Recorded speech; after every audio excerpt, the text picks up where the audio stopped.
Police say they're still searching for 4 men who ran from the scene of a crash after reported gunfire in Saco this afternoon.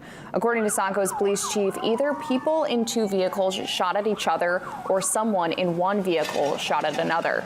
Police say 1 person wearing all dark clothing and a black ski mask had been shot in the right arm.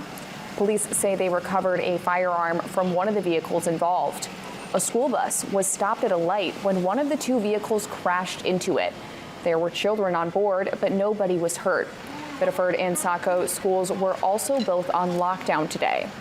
Just before 8 tonight, police lifted a shelter-in-place order that had been in place near downtown Saco.